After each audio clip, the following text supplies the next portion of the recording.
Salut les amis, c'est Jojal, j'espère que vous allez bien. Pour ceux qui ne savent toujours pas, je suis au Japon, à Tokyo exactement. J'ai fait pas mal de vidéos que je vous invite fortement à regarder si ce n'est toujours pas fait. Je vous mettrai une playlist dans la description. Là vous le voyez sans doute, il y a un changement en termes de qualité vidéo et sans doute au niveau du son, puisque j'ai changé de matos. Je vous avais posé la question dans une de mes vidéos où je vous demandais de deviner la nouvelle caméra que je me suis achetée. Et la réponse c'est le GH5 de chez Panasonic. Donc bravo à ceux qui ont trouvé. Dans cette vidéo je vais vous regrouper pas mal de choses de ma semaine au Japon, et si à la fin de la vidéo ça vous a plu, n'hésitez pas à mettre un petit pouce bleu et de partager la vidéo, ça me ferait plaisir, ça motive. Bon, maintenant je vous laisse avec la vidéo.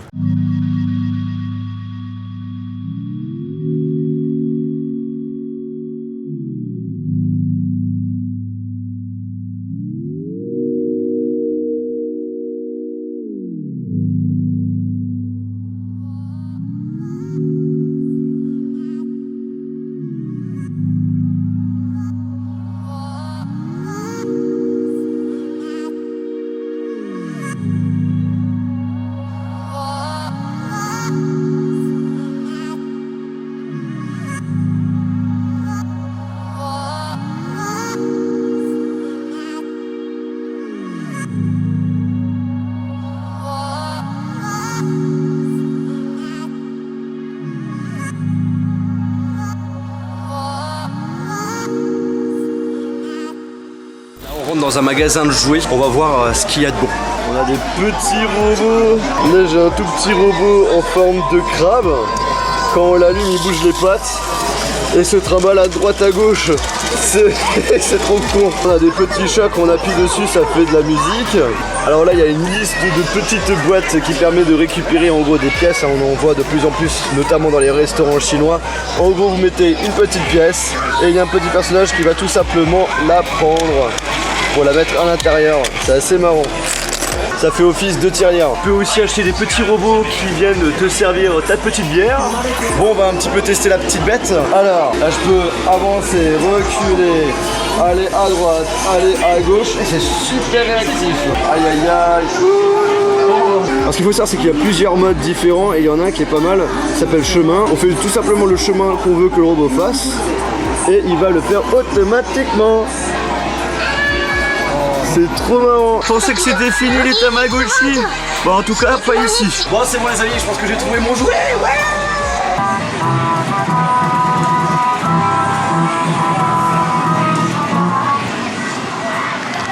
Ok, là, je viens de trouver un petit joujou assez marrant. Ça se joue à deux, on appuie, on tape sur l'autre, on a une petite protection et le but c'est d'éclater la tête de son adversaire. Et du coup j'ai envie d'affronter mademoiselle Amélie.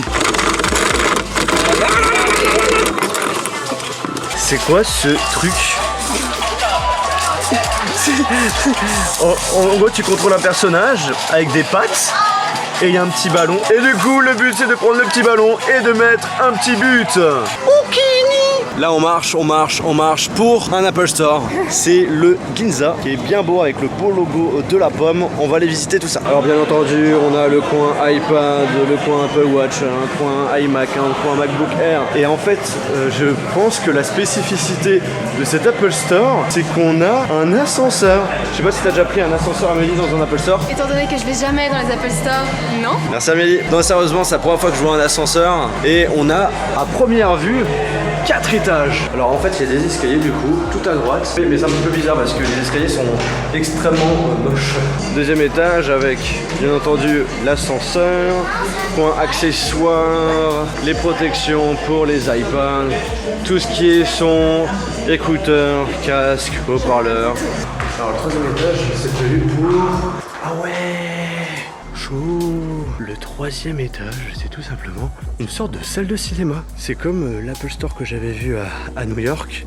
Je vous l'avais pas montré en vidéo, c'était un petit peu du même style. Mais là, franchement, il est bien plus grand. Là, on a vraiment l'impression d'être dans un cinéma. Là, je pense que c'est l'endroit où on apprend à utiliser des logiciels, par exemple, ou à utiliser tel appareil Apple. Alors, en haut, dans la logique, c'est le Genius Bar. Eh oui, c'est qui avait raison, c'est Monsieur Jojo.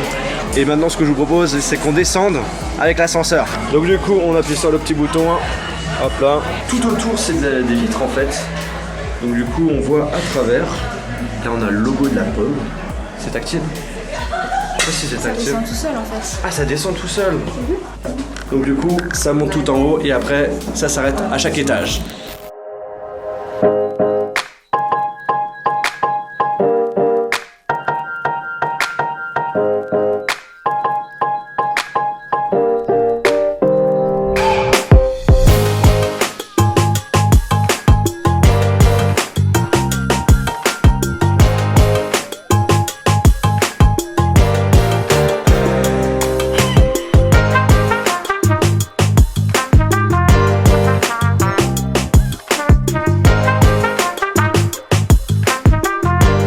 Il y a un truc que j'ai envie de faire au Japon et que j'ai vraiment envie de tester, c'est le McDo ici. On va aller voir s'il y a des petits trucs qu'on n'a pas l'habitude de voir avec mademoiselle Amélie. Bon alors du coup on s'est pris un burger au teriyaki, un autre burger qui est tout simplement leur burger au poisson, mais là normalement il y a des crevettes. On a la possibilité, au lieu de prendre par exemple de la salade ou des frites, de prendre du maïs. Moi ensuite j'ai pris comme boisson, alors là c'est un truc un peu bizarre, c'est une sorte plutôt de dessert. En gros, c'est du coca avec des glaçons et ils mettent de la glace au-dessus, de la glace à la vanille. Et comme haut de dessert, on a pris un McFlurry Pikachu. Du coup, on a déjà commencé un petit peu à goûter les burgers. Là, Amélie, elle est en train de finir le burger aux crevettes qui est juste excellent. Toi, t'en penses quoi? C'est très bon, mais ça serait meilleur s'il n'y avait pas d'oignons. Parce que j'aime pas les oignons. Et là, du coup, le petit burger teriyaki. Moi, j'ai pas goûté celui-ci. On va le goûter maintenant. On voit qu'il brille bien. Hein. Je préfère celui aux crevettes.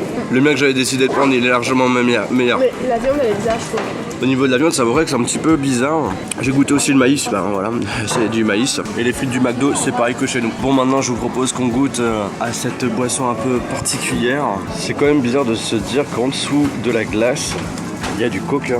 C'est trop zarbi. Et finalement, en goûtant plusieurs fois, ça passe vraiment crème. Et là, on termine avec le McFlurry Pikachu. Alors du coup, au niveau c'est à du la goût, banane. c'est à la banane. Ah, c'est super sympa. Ouais, des petits morceaux de chocolat et tout. Ça me fait un peu penser aux glaces Ben Jerry's à la banane. Bon, du coup, verdict pour le McDo. Franchement, moi j'ai super bien aimé. Le burger aux crevettes, c'est l'un de mes burgers maintenant préférés du McDo.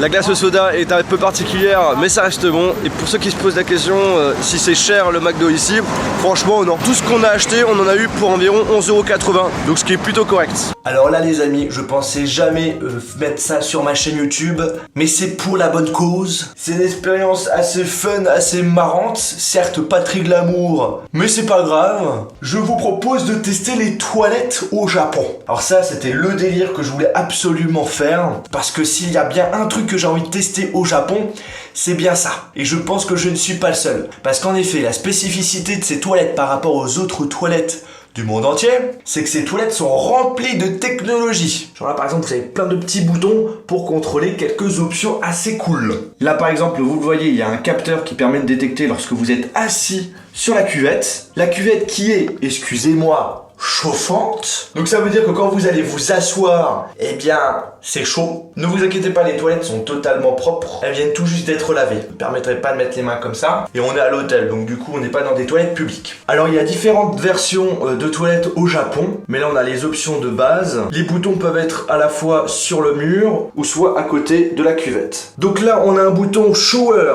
Ça permet quoi? Eh bien ça permet tout simplement d'avoir un jet d'eau au niveau des fesses pour bien nettoyer le derrière. Ensuite ici ça c'est pour les nanas. Oui je sais, je vous l'avais dit, c'est pas très glamour cette partie de la vidéo.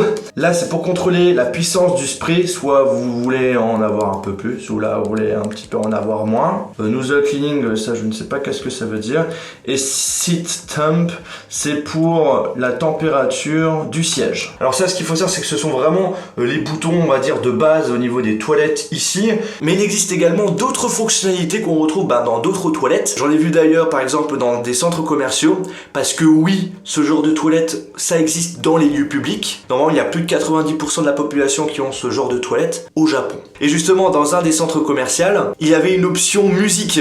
Vous appuyez sur la note de musique et on avait tout simplement du son qui sortait. C'était une musique style je suis à la plage et tout. En gros, ça sert à quoi? C'est que lorsque vous allez faire votre grosse commission, eh bien personne vous entende. Ça vous permet d'être un petit peu discret. Ils sont tout prévus les Japonais. Maintenant, je vais vous montrer comment ça marche. Alors, du coup, il faut que je mette mettre ma main ici, au niveau du capteur pour faire croire que je me suis assis dessus, mais en réalité, ce n'est pas vrai. Après, on appuie sur Shower. Voilà. Et regardez qu'est-ce qui va sortir. Toulou! Oh putain, c'est vrai que ça, j'avais oublié.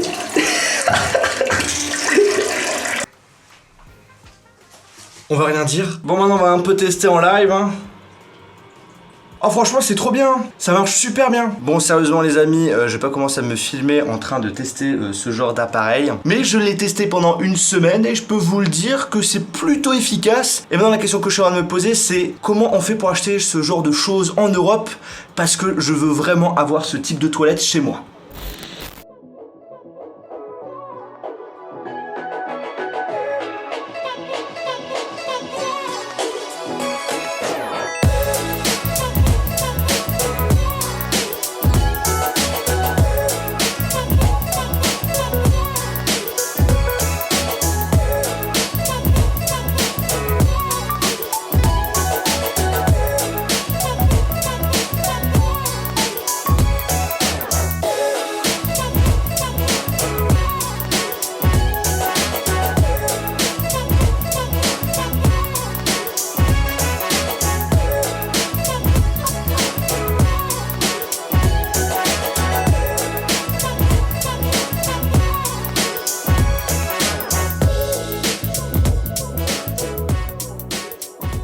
Maintenant, je vous emmène au YouTube Space de Tokyo. On a récupéré nos petits badges, on peut enfin rentrer. Là, c'est la pièce principale du YouTube Space, enfin, c'est la pièce d'entrée.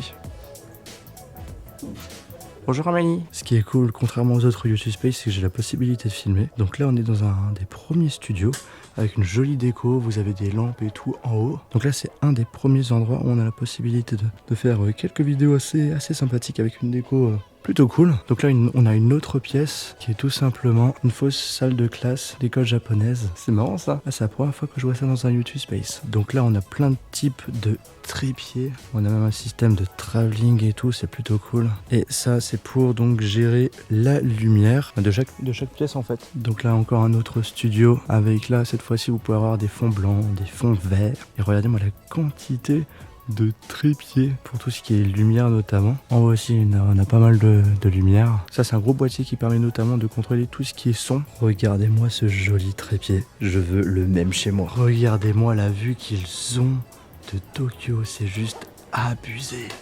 C'est magnifique. Faut savoir qu'on est au 29e étage. Donc du coup ça nous permet vraiment d'avoir une jolie vue. Là on a une petite cuisine. Quand t'as envie de manger, eh ben tu viens ici. Là on a la pièce pour pouvoir se maquiller et tout. Là c'est un petit peu le paradis pour les youtubeuses beauté. Là on est dans la salle de montage, il y a pas mal d'écrans et tout. Et pour chaque bureau vous avez le droit à un Mac Pro. Par contre ça c'est un vieux Mac Pro par rapport au YouTube Space de New York. Ils sont un petit peu dépassés ici. Ici on est dans la salle qui permet de faire notamment du traitement 4K. Ouais parce que les anciens Mac Pro sont pas assez puissants. Là on est dans une autre pièce avec une vue aussi de dingue.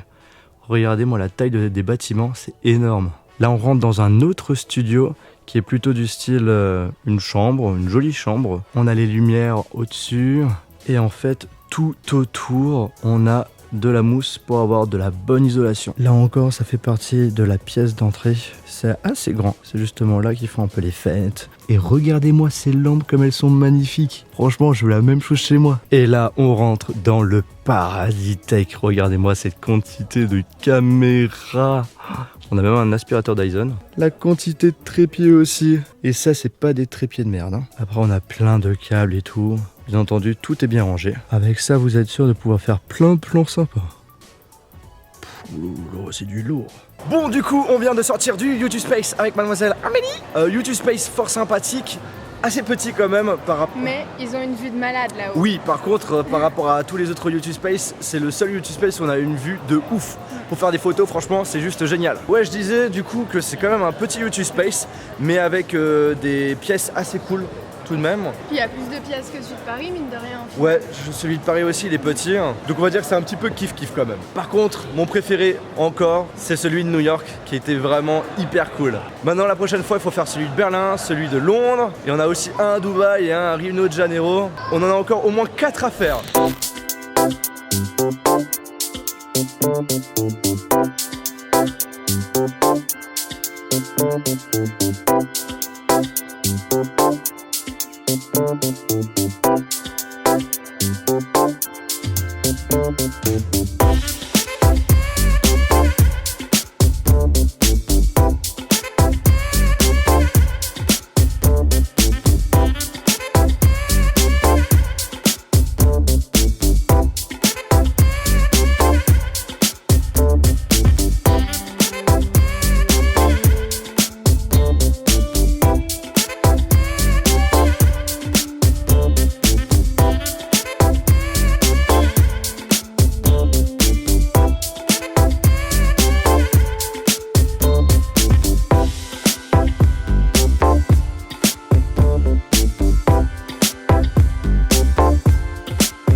Les amis, cette vidéo touche à sa fin, tout simplement parce que on vient de rentrer en France. La dernière chose que je vous ai montré, c'est un parc d'attractions consacré au monde de One Piece. Sachant que je suis un grand fan de ce manga-là, j'étais obligé d'y aller. Musée assez impressionnant avec pas mal de choses vraiment cool. J'ai pas voulu vous montrer tout parce qu'on n'avait pas le droit de filmer tout. Et aussi pour éviter de vous spoiler pour les personnes qui ont éventuellement l'intention d'y aller. Tokyo, franchement, c'est une destination que je vous conseille fortement d'y aller si vous êtes geek, si vous êtes fan de tech. Parce que là-bas, vous êtes vraiment servi. Il y a vraiment des trucs très what the fuck, beaucoup de choses insolites. Il y a des robots, comme vous avez pu le voir dans une de mes dernières vidéos. On a la possibilité de faire du Mario Kart dans les quartiers de Tokyo. Il y a le plus gros magasin high-tech avec énormément de produits. Vous avez vraiment de tout. Ce que j'ai beaucoup apprécié, c'est la nourriture qui est plutôt bonne. J'ai aussi beaucoup apprécié les Japonais. Les gens sont hyper polis. J'ai jamais vu autant de politesse de toute ma vie. Ils sont hyper respectueux. Je me sentais vraiment en sécurité et ne vous inquiétez pas, c'est pas là-bas que vous allez vous faire voler par exemple quelque chose. Alors ça, j'ai pas montré en vidéo, mais uniquement sur Snapchat et sur Instagram Story, d'où le fait que c'est hyper important également de me suivre sur les autres réseaux sociaux où je suis